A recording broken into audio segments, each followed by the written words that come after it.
हाँ जी साहब, welcome to my car helpline. कैसे हैं आप लोग? देखिए, आज का जो सेशन है इसमें बताने वाला हूँ 2022 के फ्लॉप शो कार्स के बारे में, जहाँ पे एक तरफ Scorpio N, all new Hyundai Venue, Maruti Baleno, Brezza sales के नए रिकॉर्ड बना रही है, वहीं पे कुछ कार्स 2022 में ही लॉन्च हुई और फ्लॉप शो के रूप में रह गई। तो वो कौन सी कार्स है, उसकी कहानी आज सुन लीजिए। देखिए, पहली कार का नाम बड़ा शॉकिंग है, लेकिन truth is stranger then fiction. बात कर रहे हैं मारुति अल्टो K10 के बारे में। Despite of very proven reliable engine, fuel efficient fun, पहले से बेहतर कैबिन स्पेस भी है, लेकिन कार सर्टेनली पिट गई है। और रीजन बता रहा हूं पिटने का। प्राइस पॉइंट बड़ा प्रीमियम है। 6 लाख रुपए में अगर आप किसी को बोलेंगे मैं अल्टो K10 लेके आया हूं, परिवार में बोलेंगे, दोस्तों को बोलेंगे, तो लगेगा अल्टो लेके आए हो और वो भी 6 लाख रुपए की, तो लगेगा लुट तो नहीं गए भैया, चेक कर लो। और यही कारण है कि Maruti Suzuki within a span of 2 months has been offering discount, जिसमें कार को दूसरे महीने अक्टूबर में ही 35,000 की स्कीम लेके आ गई। नवंबर में बेनिफिट्स हो गए 50,000 रुपए के, और दिसंबर में स्कीम हो गई 57,000 रुपीज की, which is all time high. मुझे नहीं पता पुरानी अल्टो K10 पे कभी मारुति 50,000 के ऊपर ऑफर्स भी किए थे, जो अब अल्टो K10 पे ऑफर हो रहे हैं। तो ये प्राइस पॉइंट पे बॉस नहीं जमेगा। जो दूसरी कार है वो है सिट्रो की C3। अभी C3 की कहानी ऐसी है कि कंपनी ने सोचा कि मैं लेके आऊंगी SUV स्टाइलिंग वाली कार, ऊंची ग्राउंड क्लियरेंस होगी और फंकी इंटीरियर्स होंगे, बढ़िया कैबिन स्पेस होगी, सस्पेंशन में सिट्रो की एक पकड़ है और कार सुपर हिट हो जाएगी। लेकिन हुआ इसके विपरीत। सिट्रो की C3 की जो सेल्स रही पिछले 5 महीने की, 6 महीने की, वो केवल रही 5,000 गाड़ियों के आसपास, which is even less than 2 week sale of Swift. तो ऐसा क्या हो गया कि सिट्रो C3 सक्सेसफुल नहीं हुई? सर, एक प्रोडक्ट जो इंडियन कस्टमर आज की तारीख में चाहते हैं, वो चाहते हैं क्वालिटी के हिसाब से, और ये प्रोडक्ट में कॉस्ट कटिंग काफ़ी ज़्यादा है। आप देखेंगे इसमें किसी तरह का इलेक्ट्रिक एडजस्टेबल ORVM फीचर है ही नहीं, भले आप टॉप मॉडल वेरिएंट पे जाइए। आप इसके ग्रिल देखिए फ्रंट की, वो प्लास्टिक बेस्ड फ्रंट ग्रिल है। और शॉकिंग ये है कि इसमें कोई day and night IRVM mirror भी नहीं आ रहा। इंस्ट्रूमेंट क्लस्टर को देखिए, इसमें कोई आपको टैकोमीटर भी नहीं मिलेगा। तो कैसे सेल करेंगे? और डीलर उसके लगाता है हैंडलिंग चार्ज। तो सरकार तो फ्लॉप होनी थी। Indian customers are now value more on the quality. Quality में कॉम्प्रोमाइज मत करिए। अगर क्वालिटी में कॉम्प्रोमाइज करेंगे तो यही हाल होगा। जो अगली कार है वो है टाटा मोटर्स की शॉकिंग अल्ट्रॉस DCA ऑटोमेटिक। सबसे बड़ी कमी है अल्ट्रॉस DCA की, वो ये है कि 10 लाख रुपए देने के बावजूद भी वो 1200 सीसी का 3 सिलेंडर पेट्रोल इंजन की जो नॉइज है, वाइब्रेशन है, जो पिकअप है, वो बहुत ज़्यादा मीडियोकर है। और यही कारण है कि अल्ट्रॉस DCA 2022 में लॉन्च तो हुई, लेकिन इसके कारण कंपनी को कोई इंक्रीमेंटल सेल्स हासिल ही नहीं हुई। आप देखेंगे पिछले 6 महीने की सेल्स लास्ट 6 months ऑफ 2021 और इस साल की सेल देखिए, इनफैक्ट 2000 यूनिट कमी हुई है। तो DCA ऑटोमेटिक की जो कीमत है 10 लाख रुपए से शुरू होकर उसके बाद जो इंजन की परफॉर्मेंस है, उससे कोई कंपनी को फायदा नहीं हो रहा है। जो नेक्स्ट कार है वो सेडान सेगमेंट में है, और सेडान सेगमेंट में 2022 में लॉन्च हुई थी Volkswagen Virtus। और Virtus is a recent enter in the mid sedan segment, जो आखिरी गाड़ी है मिड सेडान सेगमेंट की। लेकिन सर, सेल्स कितनी हो रही है?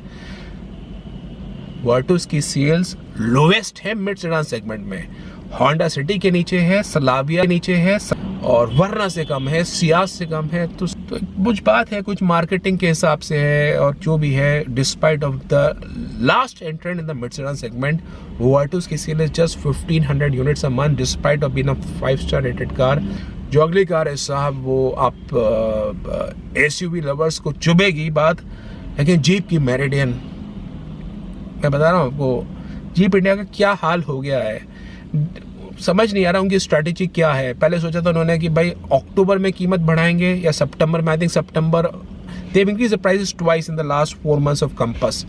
और मेरिडियन की कीमत अभी इंक्रीज नहीं करी है, अब 2023 में करेंगे। लेकिन सर, मेरिडियन पे तो डिस्काउंट्स चल रहे हैं। ट्रस्ट मी, अगर आप मेरिडियन को डीलर शोरूम पे जाएंगे, कुछ वेरिएंट्स पे तो ऐसा सुनने में आया है कि 2 लाख 2.5 लाख रुपए के ऑफर्स चल रहे हैं मेरिडियन पे, और सेल्स भी कुछ नहीं रही।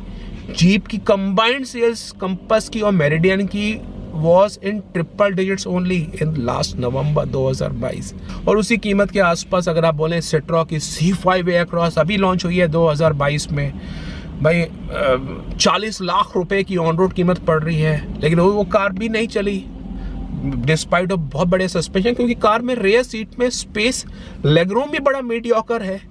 और आप 40 लाख रुपए की कार रखेंगे, उसमें आप कोल्ड वेंटिलेटेड फ्रंट सीट नहीं देंगे, 360 कैमरा नहीं देंगे, तो कैसे लेंगे लोग?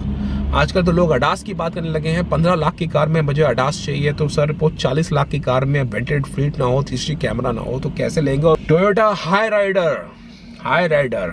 अब हाई राइडर को मैं फ्लॉप शो तो नहीं बोलूंगा, अगर कंपनी ने इसको एड्रेस कर दिया, लेकिन हाई राइडर भी बिल्कुल ऑन द एज है। और कारण भी है हाई राइडर के एज होने का, क्योंकि हाई राइडर की जो स्मार्ट हाइब्रिड पेट्रोल इंजन है वो ग्रैंड विटारा से प्रीमियम पे है।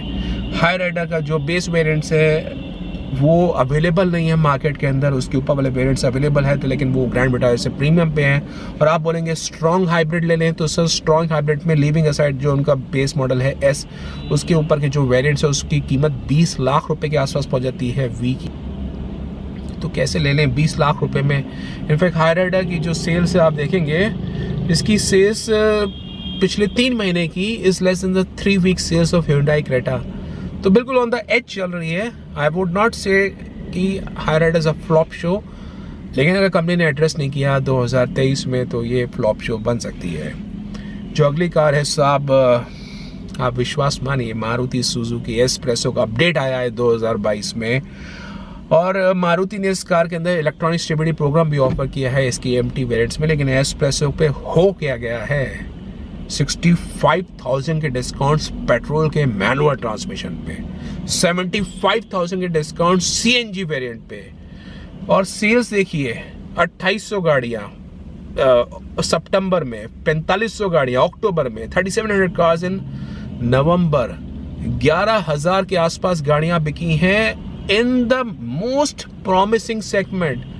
लोग इसको भाई नहीं रहे हैं, क्योंकि एस्प्रेसो की सेफ्टी रेटिंग भी केवल 1 स्टार आई। तो सर फ्लॉप शो है। इस अपडेट के बाद कुछ अब नहीं चलने वाला है। आज की तारीख में लोगों को चाहिए क्वालिटी, लोगों को चाहिए बढ़िया product offering, yet at a competitive price. अभी महिंद्रा की XUV सैंडल वो सक्सेस क्यों ही लास्ट ईयर, क्योंकि प्रोडक्ट लोगों को लग रहा था ज्यादा कीमत पे आएगा, and Mahindra shocked everyone by introducing, I think at around 12 lakh रुपए के आसपास इंट्रोड्यूस किया था, 12-13 लाख के आसपास। और स्कॉर्पियन की कीमत में देखिए, बड़ी बढ़िया प्रोडक्ट ऐसे लेके आए हैं। तो एक बात है दैट इंडियन कस्टमर्स को जब तक आप more value for money approach नहीं देंगे, बेहतर product at a less price without any compromise in the quality with best in class build quality, तो सक्सेसफुल नहीं होगा। तो सर ये है 2022 के फ्लॉप शो कार्स के बारे में। और कार्स के बारे में डिटेल जानकारी चाहिए तो visit the website www.mycarhelpline.com। New car section है, यूज कार सेक्शन है, फाइनेंस है, इंश्योरेंस है, डिस्काउंट ऑफर्स है, कैलकुलेटर्स और फोरम है, जहां पे आके आप प्रोफेशनल सपोर्ट ले सकते हैं about any of your car queries. So that was all about today's session. I hope this video helps you. If in case yes, vote it, share, subscribe to My Car Helpline for the best of updates on the auto sector. Thank you.